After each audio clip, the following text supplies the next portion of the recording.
Ay, welcome back to my channel. So ayan guys, mayroon lang ako sa inyong i-share na pinuntahan namin ni Mrs. dito sa Barangay Kaitambog, Indang, Cavite.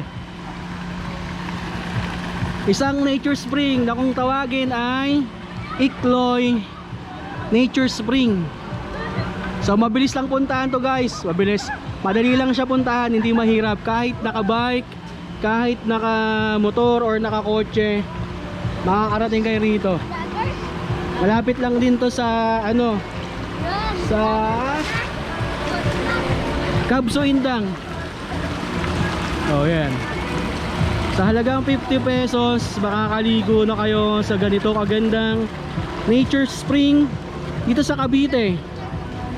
Papakita ko sa inyo yung kabuuhan nung ilog. So hanggang doon pwede kayong magpicturean doon. Lalakarin nyo lang yan papunta ron. So dito nanggagaling yung tubig. Cottage dito guys, 300 pesos. Ayan yung mga cottage sa harap. Kita nyo naman. So hindi siya ganun kalaki para sa mga magtatanong. Sa tingin ko kaya mag-accommodate nito at least 50 person pataas, since kabilaan nga yung resort. Dito sa kabila may resort din, pero ibang barangay na nakakasakop. Barangay kay Quit. O yung tubig dito guys, sobrang lamig. Pwede kayo tumambay dito. Woo!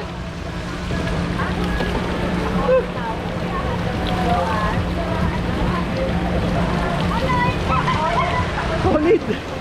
Ang lamig ng tubig.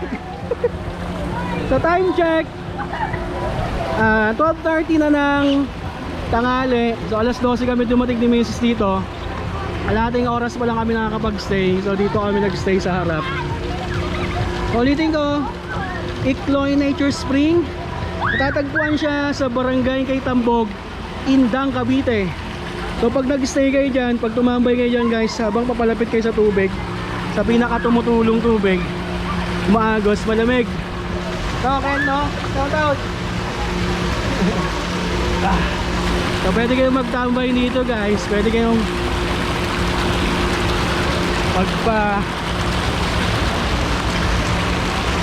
agos sa tubig.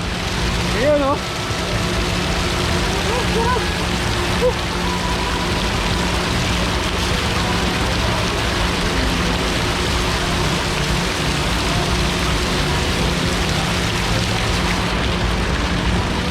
Lamig.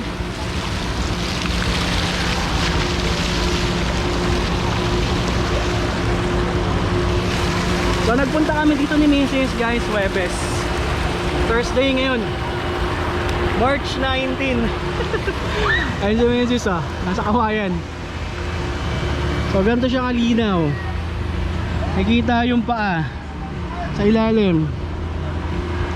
Tapos walang amoy yung tubig kasi nga nature spring, alam mong malinis.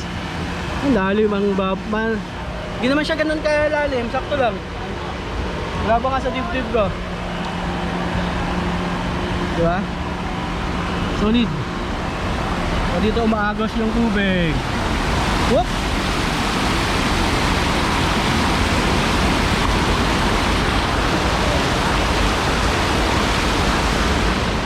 So ulitin ko guys sa lahat ng magtatanong, Barangay Kaitambog, Indang, Cavite, Ikloy Nature Spring.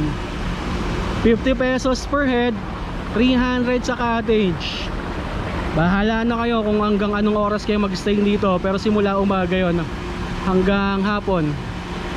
Hindi lang sure kung pwede mag-overnight. Pwede mag-overnight dito? Patatanong na lang natin. Dadagdag ko na lang sa caption kung magkano additional pag may overnight.